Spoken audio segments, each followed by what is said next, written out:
नमस्कार। मैं राकेश परमार। मित्रों, सबसे पहले तो एक बड़ा ही चिंता का विषय है। पता ना क्यों जब से दिल्ली में एक अत्यंत ही राजनीतिक रूप से घटिया सोच वाले आदमी का उदय हुआ, पता न क्यों दिल्ली एनसीआर में पृथ्वी भी कांप रही है रोज करीब करीब, क्योंकि इतनी ज्यादा भूकंप हमने सुना नहीं था। जो भूकंप आ रहा है मैंने अभी कभी सुना नहीं था कि इतना ज्यादा भूकंप आ रहा। पता न क्यों मैं नहीं कह सकता ये कि पृथ्वी का इतना कांपना क्या असामान्य घटना है कि सामान्य घटना है, क्या है ये समझ से परे। खैर, आज फिर दिल्ली से कुछ ही दूर पर रोहतक में केंद्र था। हालांकि उसकी डेंसिटी बहुत कम था, लेकिन फिर भी भूकंप तो था। ये हमारे भूगर्भ शास्त्री ज़्यादा बताएंगे।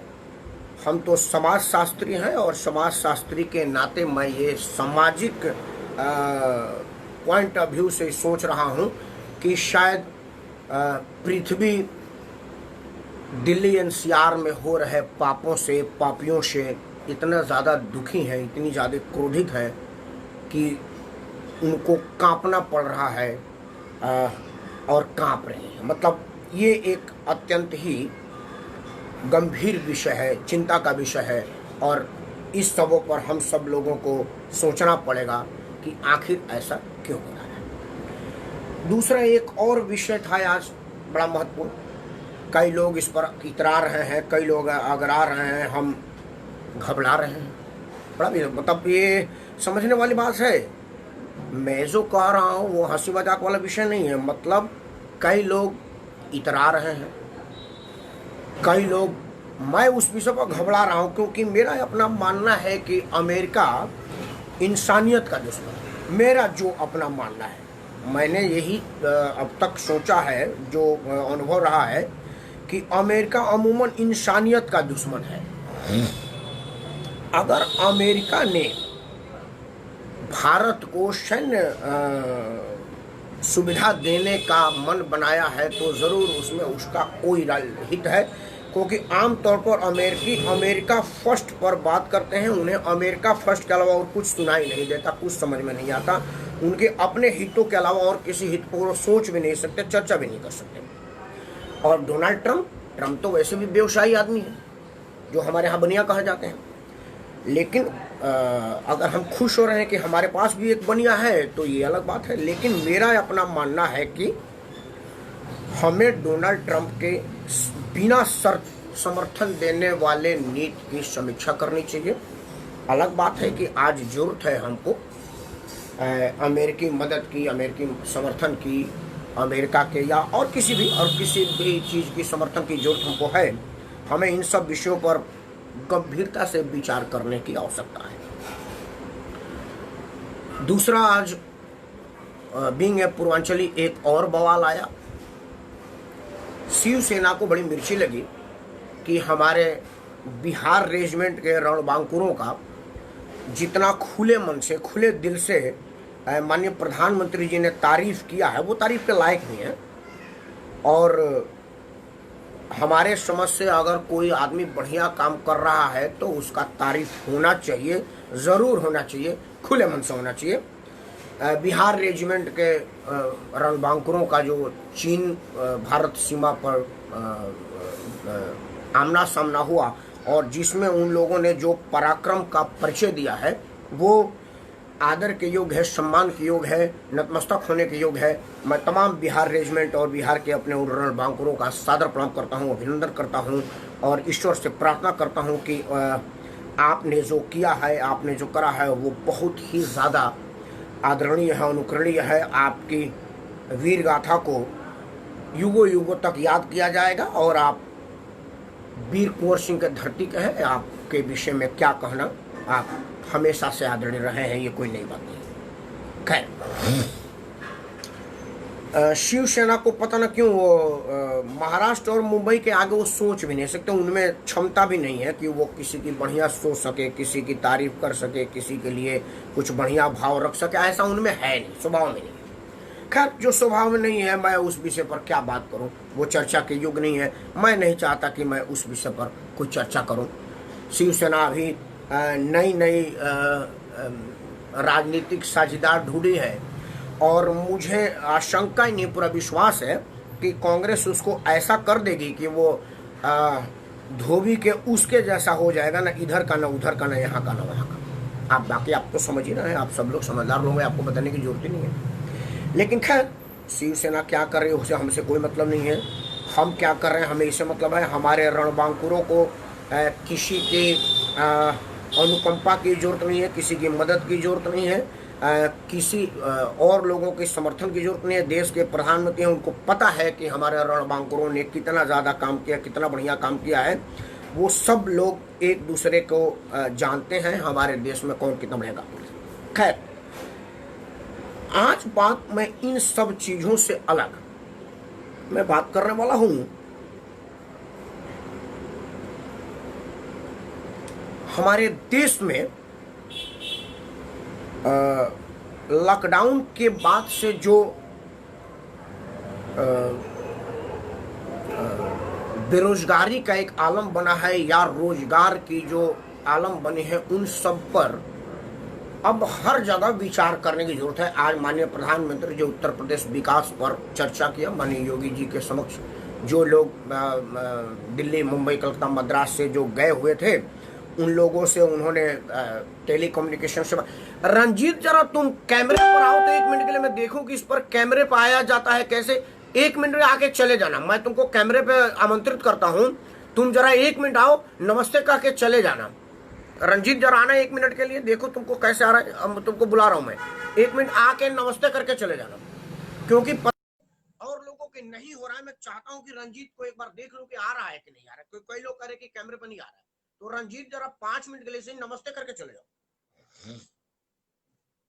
मैं रंजीत को बुला रहा हूं, अगर कैमरे पर आएंगे तो। वो कई लोगों का कहना है कि शायद इसमें कैमरे पर नहीं आया जा रहा है, तो मैं इस विषय पर एक बार देखता हूं कि क्या हो रहा है। जब तक रंजीत आ रहे हैं तब तक मैं जरा कुछ कर लूं।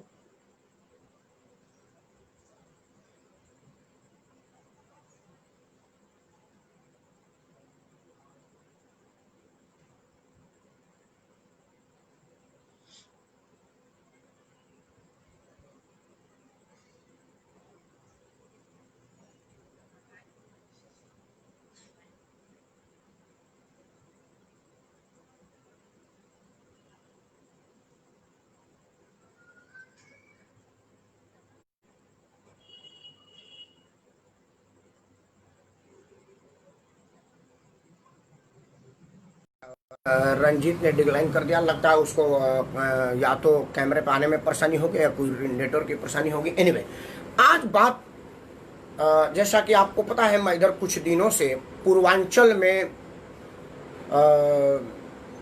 रोजगार पर बात कर रहा हूं, क्योंकि पूर्वांचल में जब से लॉकडाउन हुआ है तब से मेरा एक विषय रहा है कि पूर्वांचल में किन किन क्षेत्र में रोजगार की संभावनाएं हैं और किन किन क्षेत्र में रोजगार परक योजनाएं हो सकती है, रोजगार हो सकता है, उन विषयों पर मैं बात कर रहा हूं। आज का जो मुद्दा है, आज का जो विषय मेरे समझ में आया है, वो है मछली पालन के क्षेत्र में रोजगार।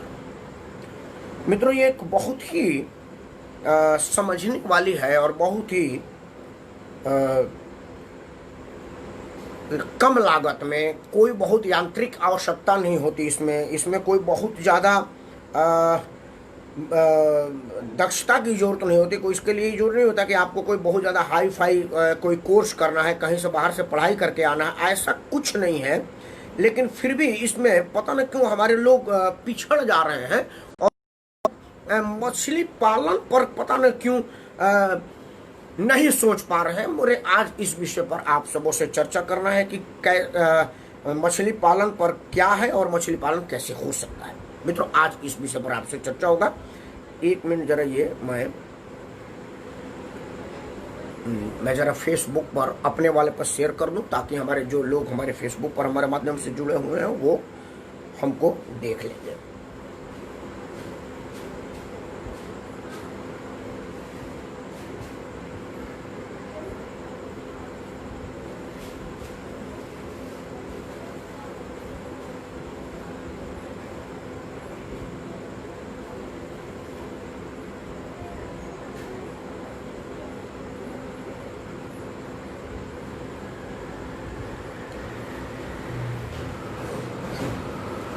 खैर, आज बात मछली पालन पर।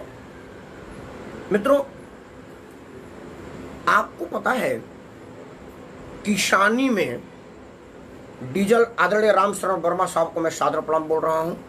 कृपया आपका आशीर्वाद बना रहे, मुझे बड़ा अच्छा लगेगा जब तक मैं आपको देखूंगा। हौसला रहेगा कि एक सीनियर आदमी, समझदार आदमी मुझे देख रहा है। आदरणीय राम शरण वर्मा साहब को सादर प्रणाम।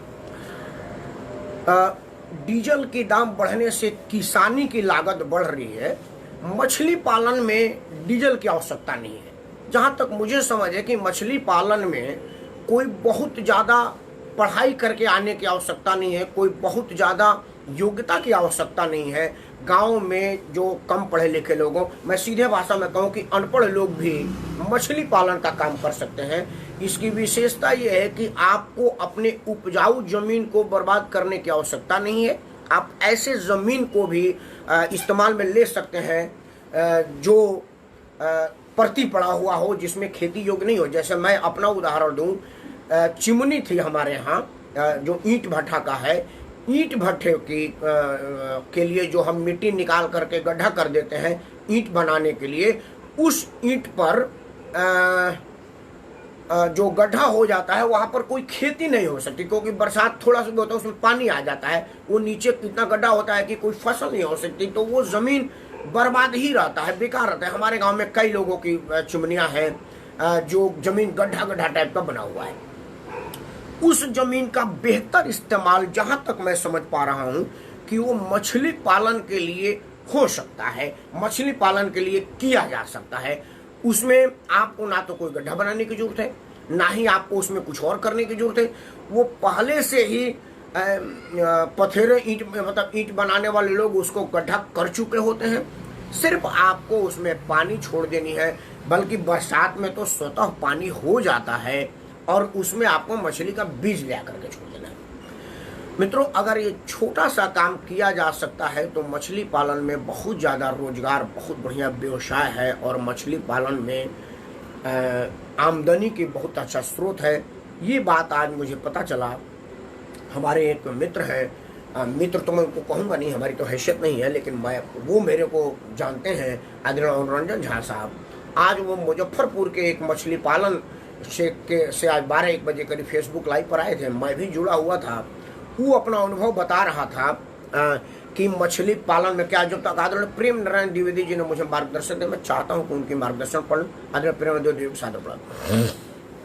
आदरणीय प्रेम नारायण जी लिख रहे हैं कि पूर्वांचल में मछली की खपत सघन आबादी के कारण बहुत ज्यादा है, बाहर भेजने की जरूरत है। मैं ये कहने वाला हूँ, मैं यही बता रहा हूँ आपको कि एक बहुत बड़ी चीज है। आदरणीय प्रेमनाथ द्विवेदी जी, आप बने रहिए, आप उसको सुनिएगा। वो बता रहे थे कि ये जो हमारे यहाँ पूर्वांचल में मछली दक्षिण से आती है, दक्षिण से 5-5, 6-6 दिन में वो मछली बलिया, गाजीपुर, छपरा, मुजफ्फरपुर, बनारस और कहीं तक जाती है, या उधर बंगाल की खाड़ी से आते हैं। ज्यादातर साउथ से मछली आती है, क्योंकि उधर मछली पालन उधर तो उद्योग है। जो 5-7 दिन तक जो रास्ते में लगता है उसको, उसके लिए उसमें केमिकल डाला जाता है, क्योंकि बर्फ गल जाता है। वो एक किसान बड़ा बढ़िया बता रहा था, और मैं आज कई लोगों से पूछा, 12-1 बजे बाद में 2-3 लोगों से पूछा भी इस विषय पर कि, क्योंकि देखिए मेरा बिजनेस है तो मैं कहूंगा कि आपका खराब है, मेरा बढ़िया। ये बिजनेस की एक जेलसी हो सकती है, लेकिन कई मेरे को एक आदमी है मेरे जानने वाले, हालांकि उन्होंने कहा है कि फेसबुक, सोशल मीडिया पर मेरे नाम से बयान और मेरा बयान नहीं चल सकता, क्योंकि हमारे यहाँ सरकार से परमिशन लेनी पड़ेगी। लेकिन वो लखनऊ में है, बड़े ऊंचे पद पर हैं, मछली पालन के वहाँ पर फिशरी डेवलपमेंट बोर्ड है लखनऊ में, अहमदाबाद में है, एक और जगह बता रहे थे हैदराबाद में है, 3-4 जगह है। तो वो कह रहे थे कि जी आपका कहना सही है, बर्फ 1 घंटे 2 घंटे, ज़्यादा से ज़्यादा 3 घंटा, 3 घंटे के बाद रास्ते में कहाँ कहाँ वो बर्फ लेके आएगा। तो उसके लिए केमिकल है, वो केमिकल का नाम रख रहे थे, मैं उसको नहीं रखूंगा इस सार्वजनिक मंच पर, कह रहा वो डाल दिया जाता है तो वो खराब नहीं होता। वो जब आपके गांव में पहुंचता है मछली, तो कैंसर का बहुत बड़ा कारण है वो केमिकल जो मछली को खराब न होने के लिए डाला जाता है।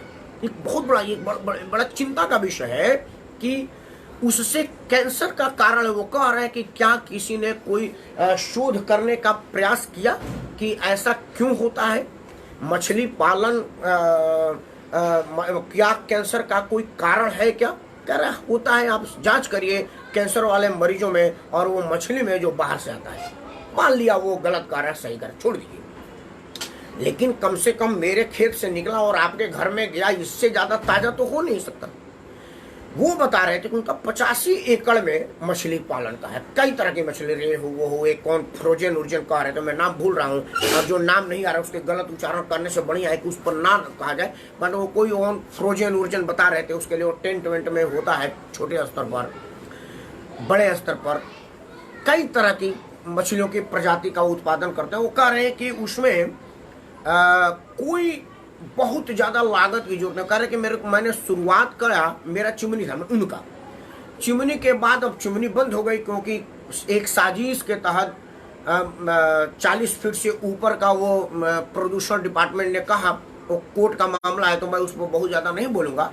माननीय न्यायालय का ये आदेश था कि आप एक काम करिए, इसको ना बहुत ज्यादा ऊंचा करिए आप चिमनी को।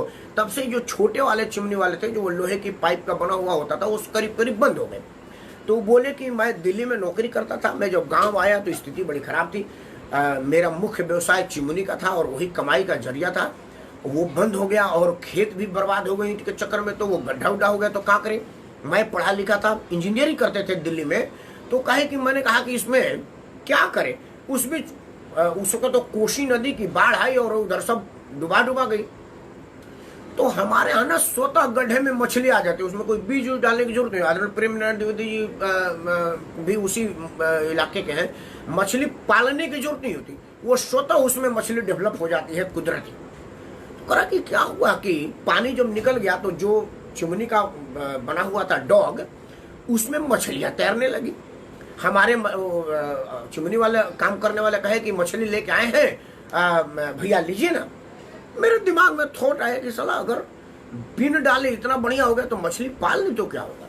तो क्या किए कि वो उसको और बढ़िया से करवा के, जो बीच वाला डॉग वाला हिस्सा था, बीच में होता है, जो लोग चिमनी देखा कुछ बीच में रहता है और उसके आजू बाजू वाला, उसको भी मैंने हटवा दिया। तो वो कह रहे कि 12-13 एकड़ में वो हो गया। हालांकि आज उनके पास 85-86 एकड़ है, और उसमें मछली की बीज ले करके डाला, उसको बढ़िया से घेरवा करके, बोरिंग मेरे पास था ही चिमनी का, वो बंद हो गया था नल का, उसमें हमने डीजल का डलवाया क्योंकि वहां तक बिजली नहीं जा सकती थी। डीजल पंपिंग सेट से पानी भरवाया, मछली पलवाया। करा कि 3-4 महीने के बाद वो मछली बिक गई और दूर दूर से लोग आने लगे। फिर मैं दिल्ली में रिजाइन मारा कि भैया अब हमको जरूरत नहीं है, और 100 कुछ एकड़ में उनका मछली है। उन मछलियों के जो किनारे पर उन्होंने फल बलौर का है, आंवला है, नींबू है, संतरा है, चीकू है, और भी बकरियां हैं, कई तरह की मुर्गी है। कह रहे कि पानी के वजह से देसी गाय रखा है उन्होंने। कह रहे कि देसी गाय का घी का कीमत मैं बताऊंगा तो आप लगेंगे जैसे मैं कोई सोने का दाम बोल रहा हूँ। इतनी महंगी शुद्ध देसी गाय का घी और देसी गाय का दूध जाता है, क्योंकि वो पालने की जरूरत नहीं होती, वो पानी में तैरती रहती हैं और वो घूमती रहती हैं, तो हमको इसकी जरूरत नहीं पड़ती बहुत ज़्यादा उसमें काम करने की। लेकिन हाँ, ये ज़रूर है कि अब वो मेरा बहुत ज़्यादा कारक, वो कह रहे थे कि 5 से 7 लाख रुपया महीने की मैं कमाई करूँ। अब कैन यू इमेजिन कि एक आदमी गांव में, जहाँ ये पता चलता था कि अब क्या करे, बेरोजगारी है, कह रहा है कि 5 से 7 लाख रुपया मैंने मछली उछली और मुर्गी, गाय, फलों का बाग, वो सब एक दूसरे से रिलेटेड हो गया। तो मुझे लगा कि आज इस विषय पर आपसे चर्चा किया जाए कि मछली पालन एक बढ़िया उद्योग हो सकता है। इस विषय पर चर्चा अब जरा इसकी समस्याओं पर भी एक बात कर लें। आदरणीय प्रेमराज द्विवेदी जी सुन रहे हैं, आप जैसे लोग इस विषय पर कुछ मेरे को सलाह देंगे, कुछ मशवरा देंगे। इसकी एक सबसे बड़ी समस्या है इसका इंश्योरेंस ना होना। इसका इंश्योरेंस ना होने का कारण था, आज मैंने कृषि मंत्रालय के वेबसाइट को खंगाला, कॉल सेंटर को फ़ोन किया, बताया गया मुझको, और मैंने बोला कि वो डायरेक्टर साहब थे हमारे मत्स्य पालन के लखनऊ में, एक आदमी को उन्होंने और पता दिया जिसमें बताया गया था। तो बोले कि इसके पहले, अब से पहले मछली को किसानी में नहीं माना जाता था। दूसरा, ये मछली को कोई उद्योग में, मछली को कोई उसमें नहीं माना जाता था कि कोई मछली उद्योग या किसानी उसानी जैसा कुछ है, इसलिए इसका इंश्योरेंस नहीं था। अब शायद उसको किसानी में सम्मिलित करने का प्रस्ताव पास हो गया है। अगर ऐसा हो जाएगा तब इसका इंश्योरेंस होगा। अभी जब मैं आपसे बात कर रहा हूं तो अभी इंश्योरेंस पक्का नहीं हुआ है कि इसका इंश्योरेंस होगा या होने लगा है। अभी सरकार के पास प्रस्तावित है कि आप इसको किसानी में काउंट कीजिए, मछली पालन भी एक किसानी है, तब जाकर के इंश्योरेंस होगा। क्योंकि होता क्या है, जैसे वो बता रहे थे मुजफ्फरपुर वाले कि अभी हेवी रेन का संभावना है, तो जब खूब ज़्यादा बारिश होगी तो ये जो गड्ढे हैं जिसमें मछली, वो पानी उफान करके पानी बाहर जाने लगेगा। तो पानी बाहर जाने लगेगा, मछली करके बाहर चली जाएगी, क्योंकि मछली का स्वभाव है पानी के बहाव की तरफ जाना। हम लोगों के यहाँ जो बाढ़ आता था तो बड़ियारी लगाते थे, वो कहते थे बड़ियारी लगाए, मतलब एक घेर के बना देते थे, जिधर धार पानी का होता था एक जाल लगा देते थे, मछली सोता उसमें कूदती जाती थी। तो मछली का स्वभाव है धार की तरफ जाना। तो जैसी पानी गड्ढे से उबाल होगा, सारी मछली बाहर चली जाएगी और पानी गड्ढे गुड्ढे में चली जाएगी, खेतों में चली जाएगी। खेत पानी सूखेगा तो मर जाएंगी। जो आदमी लाखों रुपए लगा के किया है उसका मछली बर्बाद हो जाएगा। तो कह रहे थे कि इसमें एक खतरा इसी का है कि अब जैसे बरसात में हेवी रेन हो गया तो वो ओवरफ्लो से मछलियां बाहर चली जाएंगी, उसमें और कोई दूसरा खतरा नहीं है। मछलियों का मरने का कोई रिकॉर्ड नहीं है। वो बता रहे थे कि मैं 5-6 साल से हूँ, मैंने नहीं सुना कि मछली मर गई।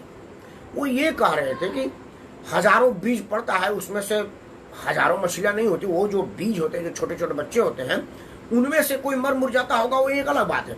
लेकिन अमूमन मछली बड़ी बड़ी हो जाने के बाद कोई मर जाते हैं। हम लोग सुनते हैं, एक बार सुना था कि इधर झील में मछली मरी पाई गई, चंडीगढ़ के झील में मछली मरी पाई गई, ये कोई होता होगा। बट वो करें कि हमारे यहाँ हम 4-5 साल से कभी ऐसा नहीं हुआ कि कोई मछली मर के ऊपर तैरने लगी हो, ऐसा हमने कभी नहीं देखा। हाँ, बाढ़ में मछली के बरसात में हेवी रेन होने से उनको बह जाने का खतरा है और निकल जाएगी तो फिर हमारे गड्ढे में जो रहेगी हम तो उसी को बेच पाएंगे ना। वो एक खतरा बता रहे थे, वो एक समस्या बता रहे थे। एक समस्या और बता रहे थे, वो बिहार के लिए और कहीं के लिए नहीं है, वो सिर्फ बिहार के लिए, क्योंकि मैंने पता किया उत्तर प्रदेश और भारत के और हिस्सों में ये बीमारी नहीं है। वो बता रहे थे कि शायद बिहार में मछली पालन के लिए वो जो शाहनी कम्युनिटी है, मलाह जाति है, उनके लिए आरक्षण है। ये मैं नहीं कह रहा हूँ, मैं अपने दावे से नहीं कर रहा हूँ। वो जो बिहार के आदमी थे जिन्होंने आज फेसबुक पर बताया, वो बता रहे थे कि शायद शाहनी कम्युनिटी मलाह जाति के लिए आरक्षित है बिहार में। तो बिहार में तो कुछ भी आरक्षित है। बिहार तो खैर बिहार बदहाल है 1990 से, मतलब ये पिछले 30 साल से बिहार की स्थिति जितनी बुरी और जितनी बड़ी है, उसमें क्या कहा जाए, इस पर तो कितनी भी चर्चा की जाए वो सबके सब कम है।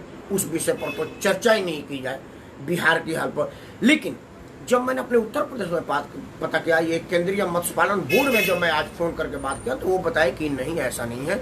यूपी में, बिहार में, हरियाणा में, पंजाब में, वो बता रहे थे डायरेक्टर साहब अपनी नाम न रखने के शर्त पर कि क्या बात करते हैं, मैं एक जाट कम्युनिटी से हूँ और मेरे अपने गांव में मेरे ही बिरादरी के लोग मछली पालन कर रहे हैं और हम उन लोगों को बुला करके ट्रेनिंग देते हैं। उनका काम ट्रेनिंग देना है, मछली को कैसे पाल सकते हैं, मछली का जो प्रोडक्शन होता है, मछली एक दूसरे से क्रॉस करके नई मछली की प्रजाति तैयार करना, वो इस सब विषय के विभाग के हैं। बट वो कह रहे थे कि हमारे यहाँ आप मछली पालेंगे तो ट्रेनिंग का काम हमको सौंपा जाएगा, हम आपको ट्रेन करेंगे। अगर ऐसा होता है तो ये हमारे जिम्मे आता है। लेकिन ये नहीं है कि कहीं पर कोई जातीय आधारित आरक्षण हो कि यही आदमी मछली पालेगा।